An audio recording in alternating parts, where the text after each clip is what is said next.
오늘은 출애굽기 강의 36번째 시간으로 출애굽기 34장 성경 본문 전체가 되겠습니다. 먼저 우리 출애굽기 34장 1절에서부터 3절을 함께 보십니다. 출애굽기 34장 1절에서부터 3절입니다. 우리 찾으셨으면 함께 한 목소리로 읽습니다. 여호와께서 모세에게 이르시되 너는 돌판 둘을 처음과 같이 다듬어 만들라. 내가 깨뜨린 처음판에 있던 말을 내가 그 판에 쓰리니 아침까지 준비하고 아침에 시내산에 올라와 산 꼭대기에서 내게 보이되 아무도 너와 함께 오르지 말며 온 산에 아무도 나타나지 못하게 하고 양과 소도 타닥해서 먹지 못하게 하라. 하나님께서는 모세에게 처음과 같은 돌판 둘을 다듬어서 만들라고 명하십니다. 모세가 깨뜨린 첫 번째 돌판은 하나님께서 직접 만드신 것이요, 그 위에 써진 글씨도 하나님께서 직접 써서 주신 것이었습니다. 그러나 두 번째 돌판은 모세에게 직접 만들어 가지고 오라고 하십니다. 하나님께서는 모세가 깨뜨린 그 첫 번째 돌판에 기록된 말씀을 다시 기록해 주시겠다고 하십니다. 이처럼 동일한 말씀을 다시 쓰시는 이유는 하나님의 말씀은 변함이 없으며 반드시 이루어지기 때문입니다. 또한 모세가 돌판을 만들어 시내산에 올라올 때는 아무도 함께 오지 못하도록 하십니다. 심지어 짐승도 산에 가까이 와서 먹지 못하도록 하십니다. 이것은 하나님의 거룩하심을 나타내는 것입니다. 거룩하신 하나님 앞에 사람이나 짐승이나 누구도 감히 설 수 없기 때문입니다. 그렇다면 모세는 어떻게 이 거룩하신 하나님 앞에 나아가 하나님과 대면하며 교제할 수 있었던 것일까요? 그것은 모세는 하나님께서 하나님의 계시를 전달하는 자로서 하나님의 은혜를 입은 사람이기 때문입니다. 이제 우리 출애굽기 34장 4절에서부터 9절을 우리 함께 보십니다. 4절에서부터 9절까지입니다. 모세가 돌판 둘을 처음과 같이 깎아 만들고 아침에 일찍 일어나 그 두 돌판을 손에 들고 여호와의 명령대로 시내산에 올라가니 여호와께서 구름 가운데 강림하사 그와 함께 거기 서서 여호와의 이름을 선포하실세. 여호와께서 그의 앞으로 지나시며 선포하시되 여호와라 여호와라 자비롭고 은혜롭고 노하기를 더디하고 인자와 진실이 많은 하나님이라. 인자를 차세까지 베풀며 악과 가시를 용서하리라. 그러나 벌을 면제하지는 아니하고 아버지의 악행을 자손 3,4세까지 보응하리라. 모세가 급히 땅에 엎드려 경배하며 이르되 주여 우리가 주께 은총을 입었거든 원하건대 주는 우리와 동행하옵소서. 이는 목이 뻣뻣한 백성이니이다. 우리의 악과 죄를 사하시고 우리를 주의 기업으로 삼으소서. 아멘. 모세는 하나님의 명령대로 돌판 2개를 준비하여 만들어 손에 들고 시내산으로 올라갑니다. 그때 하나님께서 구름 가운데 강림하십니다. 구름은 하나님의 임재를 나타내는 상징으로 하나님께서 모세에게 친히 직접 찾아오신 것입니다. 하나님께서는 모세 앞에서 자신의 이름을 선포하십니다. 하나님께서 선포하신 하나님의 이름이 여호와입니다. 여호와라 여호와라고 선포하신 것은 하나님께서 자신을 계시하신다는 뜻입니다. 계시란 하나님 자신을 드러내시고 그 뜻을 알려주시는 것을 말합니다. 하나님께서 알려주시지 않으면 사람은 누구도 하나님을 알 수 없습니다. 여호와라는 이름은 스스로 계신 분이라는 뜻입니다. 그렇다면 하나님은 스스로 계신 분이심을 어떻게 알려주실까요? 언약하시고 언약하신 대로 그대로 이루어 주심으로 보이지 않는 하나님을 우리로 알게 하시고 믿어지게 하십니다. 그러므로 여호와라는 이름은 언약대로 이루시는 하나님이라는 뜻입니다. 실제로 하나님께서는 이스라엘 백성을 애굽에서부터 시내산까지 인도하는 모든 과정 속에 하나님의 이름대로 역사하셨습니다. 그리고 앞으로 가나안 땅에 들어가기까지 언약대로 이루실 것을 말씀하여 주십니다. 이와 함께 하나님은 자신의 속성, 성품을 또한 선포하십니다. 자비롭고 은혜롭고 노하기를 더디하시며 인자와 진실이 많으신 하나님이라고 말씀하십니다.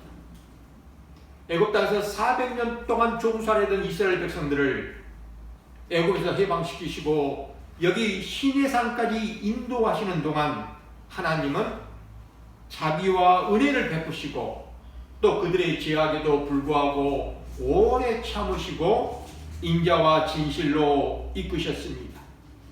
그러기에 지금까지 올 수가 있었습니다.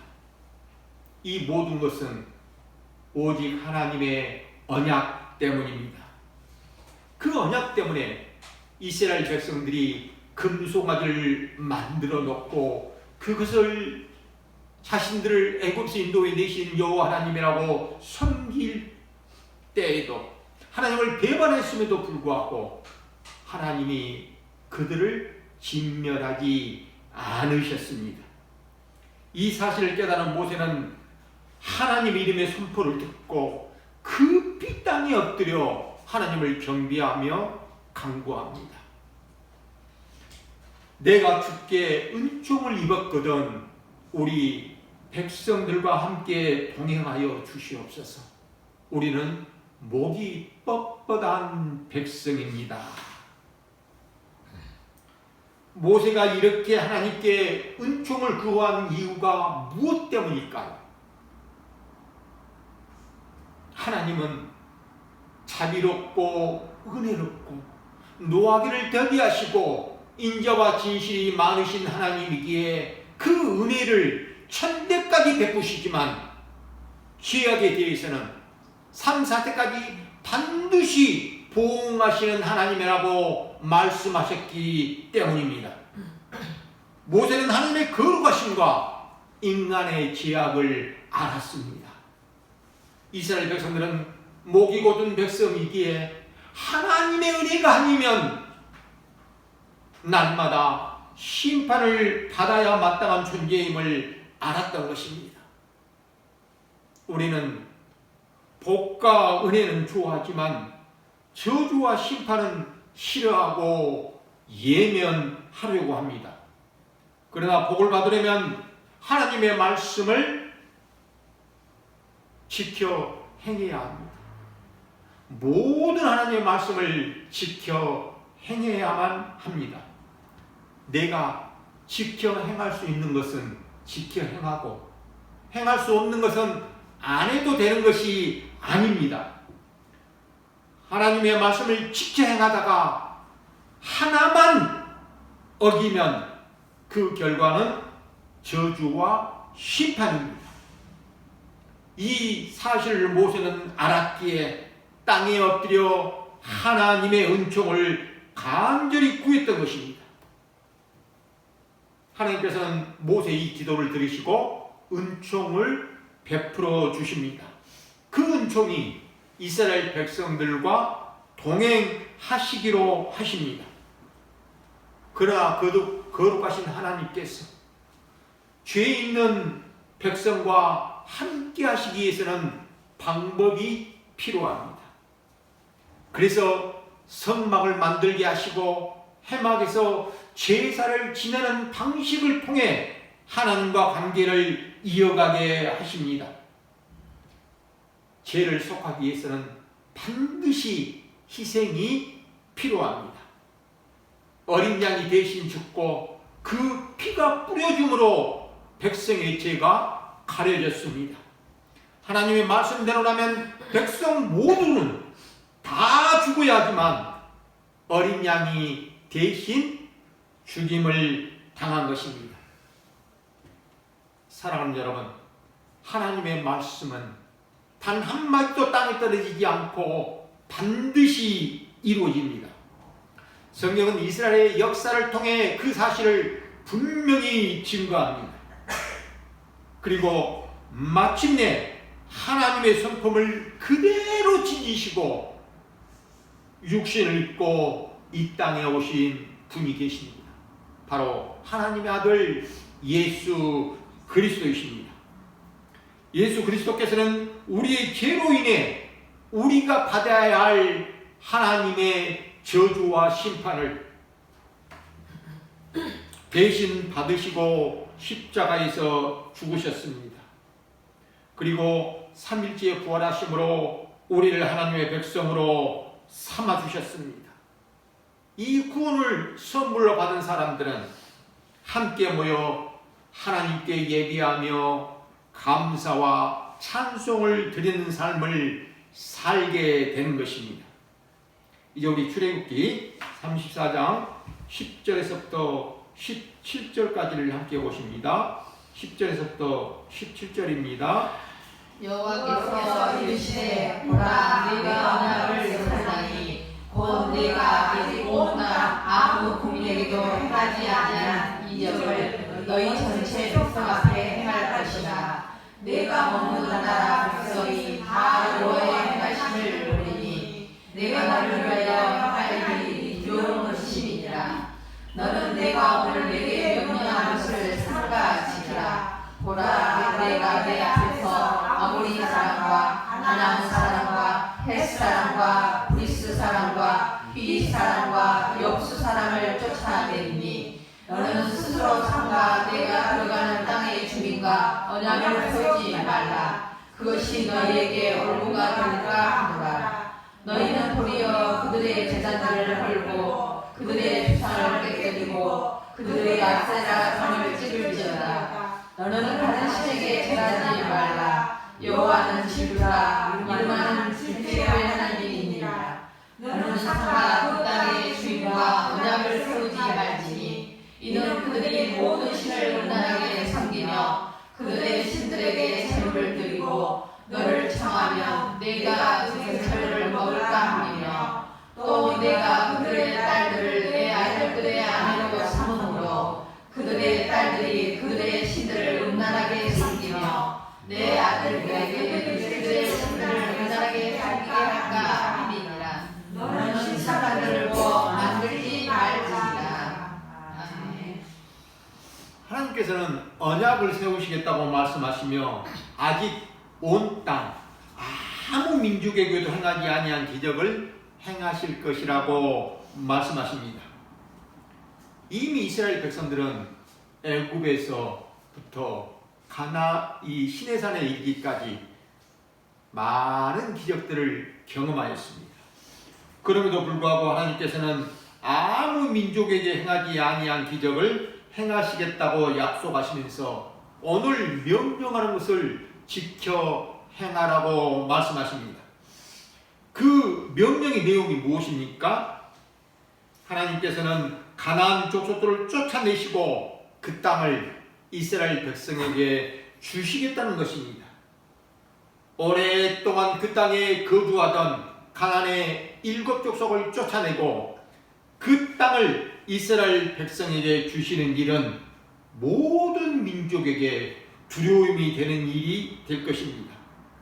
실제로 당시 주변에 있는 모든 민족들은 이스라엘 백성들과 함께 하시는 여호와 하나님의 이름과 그 소문만을 듣고서도 간담이 녹았고 두려워했습니다. 이어서 하나님께서는 이스라엘 백성들이 가나안 땅에 들어가 반드시 지켜야 할 것을 명령하십니다.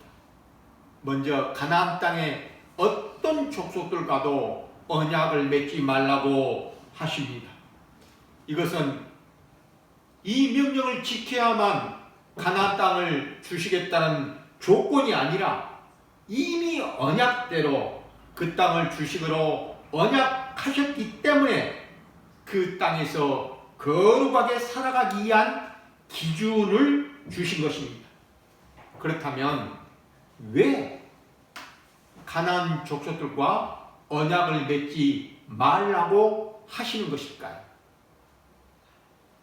첫째, 그것이 올무가 되기 때문입니다. 가나안 족속들은 모든 우상 숭배에 빠져 있었습니다. 만일 이스라엘 백성들이 그들과 언약을 맺고 가까이 지내게 되면 그들의 문화와 생활 방식이 올무가 되어 우상 숭배를 하게 될 것입니다. 그래서 하나님께서는 오히려 그들의 제단을 헐고 그들의 우상을 깨뜨리고 찍어버리라고 명령하십니다. 오직 여호와 하나님 외에는 절대로 다른 신들에게 절하지 말라고 아주 강하게 명령하십니다. 둘째, 우상의 제물을 먹게 되기 때문입니다.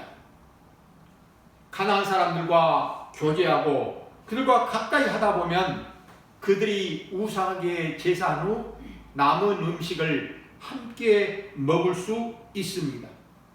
이는 단순한 식사가 아니라 우상 숭배에 동참하는 행위가 될 수 있기 때문입니다. 셋째, 우상을 음란하게 섬기는 데까지 이르게 되기 때문입니다. 당시 가나안의 대표적인 신은 바알과 아세라였습니다. 바알은 풍요를 관장하는 남신입니다. 아세라는 다산을 상징하는 여신입니다. 가나안 사람들은 풍요와 이 다산을 위해 신을 기쁘게 해야 한다고 믿었습니다. 그 결과 신전에서 남녀의 성적인 행위까지 종교의식으로 받아들였습니다. 이러한 행위는 단순한 쾌락이 아니라 신을 섬기는 것이라고 착각을 했지만 성경은 이를 우상 숭배라고 말하며 심각한 죄라고 규정합니다. 이와 같은 이유로 하나님께서는 가나안 족속들과 언약을 맺지 말고 그들과 통혼하지 말라고 경고하십니다.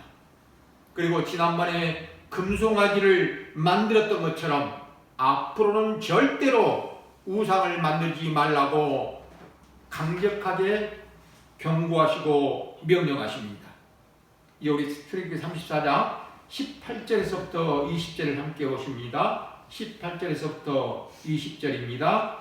너는 무교절을 지키되 내가 내게 명령한 대로 아기를 그 저녁에 이래 동안 무교절을 먹으라. 이는 내가 너의 애굽에서 나왔습니다. 모든 첫 태생은 다 내 것이며 내 가축의 모든 첫사람 낯설것이와 소환하며 나의 첫 새끼는 어린 양으로 대소할 것이요 그렇게 하지 아니하면 그 목을 꺾을 것이며 내 아들 중 장자는 다 대속할지며 빈손으로 내 얼굴을 보지 말지니라. 하나님께서 이스라엘 백성들에게 장차 가나안 땅에 들어간 후에는 무교절과 칠칠절과 수장절을 반드시 지키고 또 안식일도 지키라고 명령하십니다. 이 말씀 속에는 하나님께서 이스라엘 백성들을 반드시 가나안 땅으로 인도하시겠다는 약속이 담겨 있습니다. 이스라엘 백성들이 가장 중요하게 지키는 절기가 유월절입니다. 유월절은 무교절과 이어지는 절기로서 어린 양의 피를 좌우 문설주와 임방에 바르고 애굽에서 해방된 사건을 기억하며 감사하는 절기입니다. 이들은 7일 동안 누룩이 없는 떡, 무교병을 먹으며 이 절기를 지켰습니다. 또한 하나님께서는 모든 처음 난 것, 첫 태생이 하나님의 것이라고 말씀하십니다. 짐승의 처음 난 수컷도 다 하나님의 것이라고 말씀합니다. 낙의 첫 새끼는 어린 양으로 대속하라고 하십니다. 만일 대속하지 않으려면 나귀의 목을 꺾어서 죽여야 했습니다. 이는 대속이 아니면 살 수 없다는 것을 분명히 보여줍니다. 그리고 사람의 장자도 반드시 대속해야 한다고 말씀하십니다. 그러기에 하나님께서는 빈손으로 하나님의 얼굴을 보지 말라고 하십니다. 하나님 앞에 나올 때 빈손으로 나오지 말라는 말씀이 무슨 말씀입니까? 헌금을 가지고 나오라는 말씀입니까?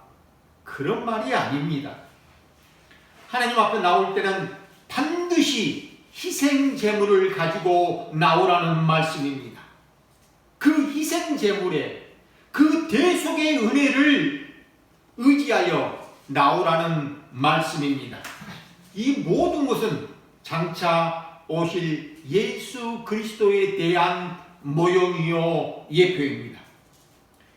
예수 그리스도께서 마지막 유월절 어린 양이 되셔서 십자가에서 죽으심으로 택하신 자기 백성들을 구원하시기 위한 대속 제물이 희생 제물이 되셨습니다. 따라서 우리는 대속이 없이는 하나님께 나아갈 수 없습니다. 오직 예수 그리스도 안에서 예수 그리스도를 의지하여 하나님 앞에 나아갈 때에만 하나님을 만날 수 있습니다. 이제 우리 출애굽기 34장 21절을 한 절 봅니다. 21절입니다. 너는 엿새 동안 일하고 일곱째 날에는 쉴지니 밭갈 때나 먹을 때에도 쉴지며. 유월절만 쉬는 것이 아닙니다. 안식일에도 쉬어야 합니다. 사람들은 흔히 자신의 노동력으로 살아간다고 생각합니다. 그러나 이스라엘 백성들은 안식일에 쉬는 이 행위를 통해 자신들은 하나님의 은혜로 살아간다는 것을 기억하고 고백하며 드러냈습니다. 그러므로 농사일이 가장 바쁜 시기인 밭을 갈고 씨앗을 뿌릴 때나 또 수확을 하는 때라 할지라도 안식일에는 반드시 쉬라고 하나님께서 명령하신 것입니다. 이제 22절부터 24절까지를 봅니다. 22절로 24절입니다. 17절 곧 맥주에 소식절을 지키고 새말에는 수장절을 지키라. 너희의 모든 나라는 매년 세 번씩 주 여호와 이스라엘 하나님 앞에 올고있으라. 내가 이방 나라를 내 앞에서 쫓아내고 내 지경을 넓히리니 내가 매년 세 번씩 여호와 내 하나님을 뵈려고 올 때에 아무도 내 땅을 탐내지 못하리라. 아멘. 77절은 6월절부터 7일을 7번 계산하여 지키는 절기라고 해서 77절이라고 부릅니다. 오순절이라고도 합니다. 이때는 보리와 밀을 추수하는 시기이기에 매추절이라고 합니다. 첫 수확을 하나님께 드리며 감사하는 절기입니다. 수장절은 가을에 모든 수확을 다 수확한 이후에 창고에 드리는 시기이기에 수장절이라고 부릅니다.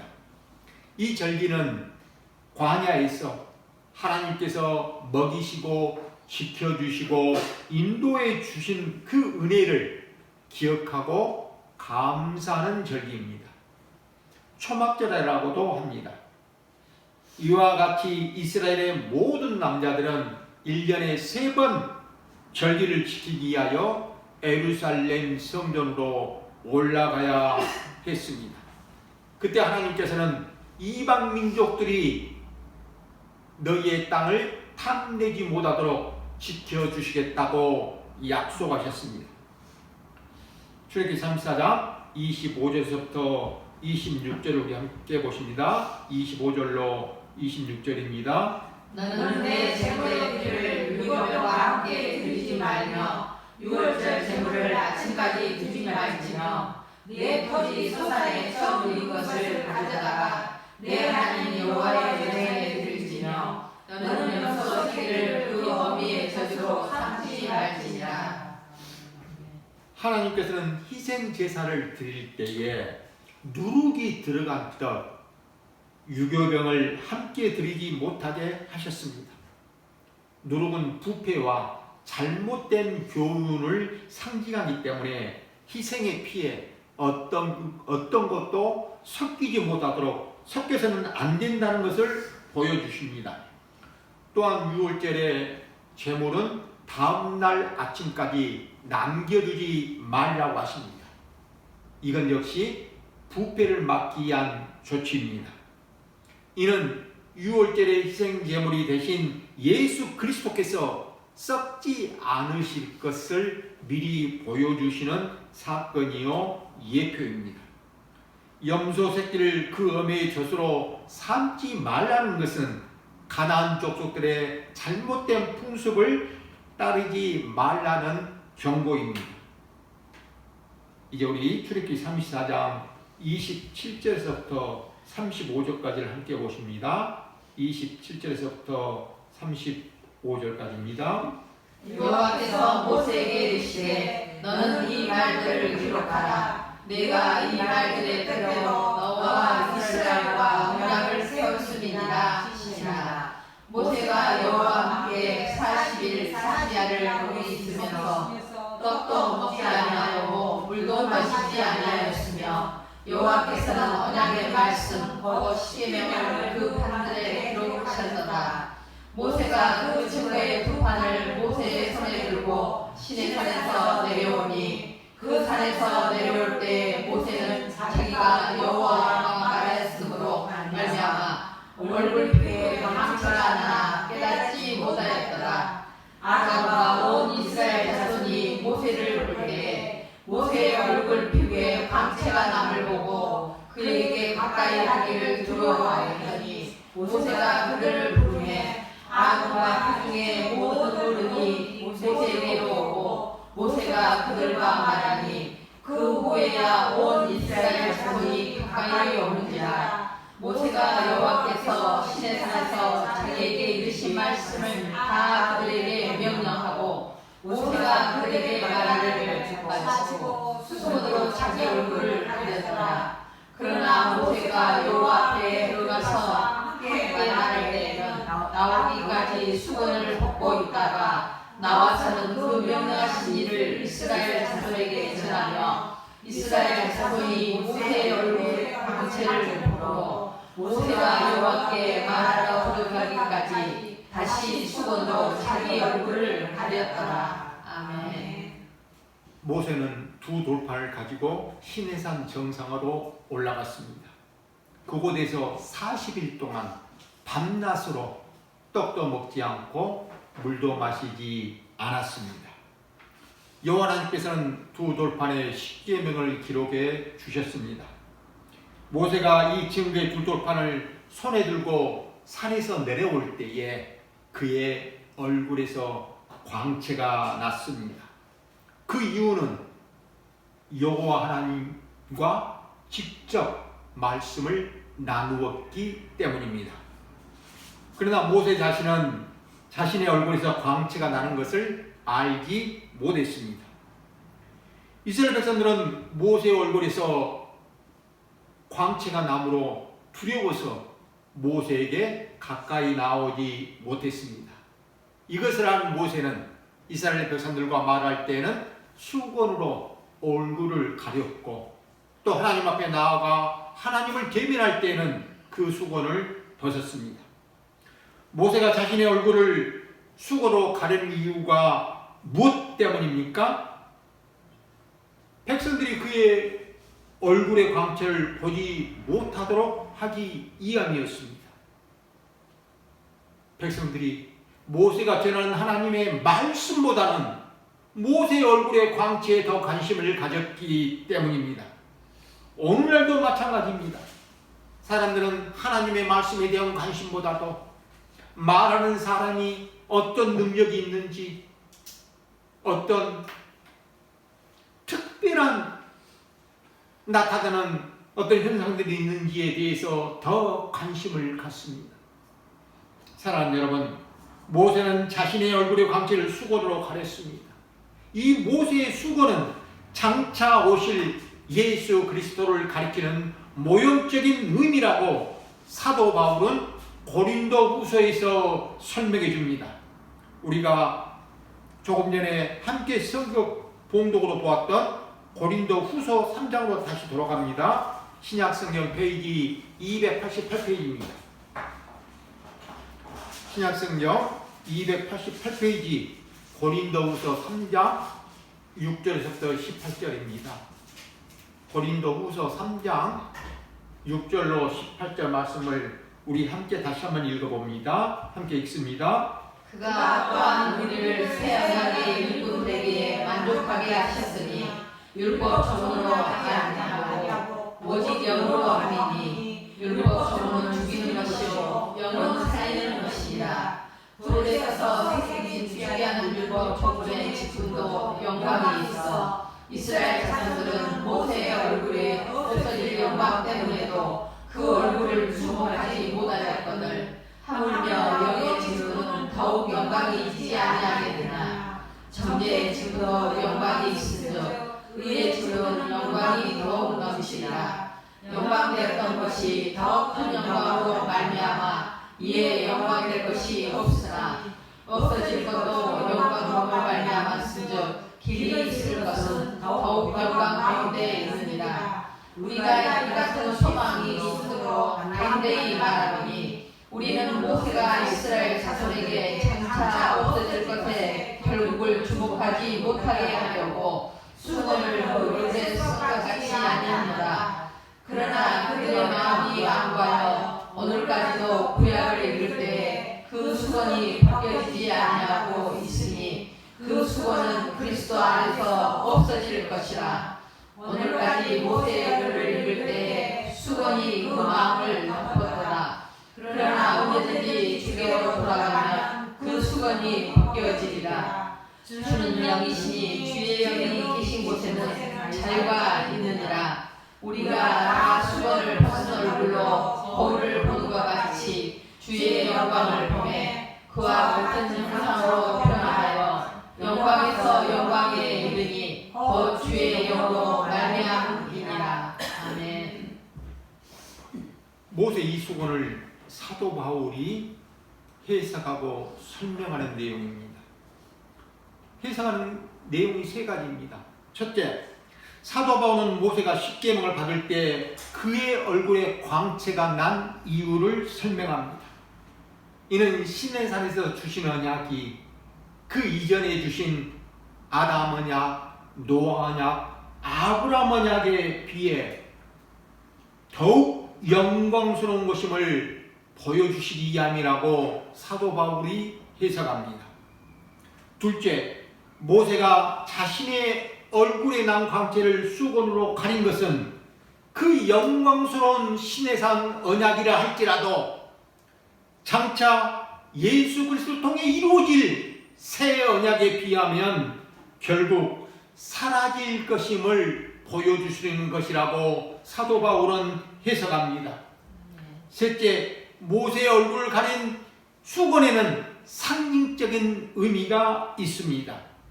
이 수건은 당시에는 모세의 얼굴의 광채를 가리는 역할을 했지만 바울은 이 수건이 그리스도 안에서 없어질 율법이라고 해석합니다.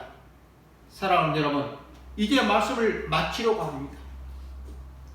이 수건이 벗겨질 때에야만 비로소 우리도 참된 영광의 빛으로 오신 그리스도를 볼 수 있습니다. 아멘. 사도 바울은 이 수건을 율법이라고 해석하고 말합니다. 성경의 모든 사건과 내용은 언약으로 이루어졌습니다. 그리고 그 언약의 중심에는 예수 그리스도의 십자가와 부활이 있습니다. 예수 그리스도께서 하나님의 모든 언약을 십자가에서 완전히 다 이루셨습니다.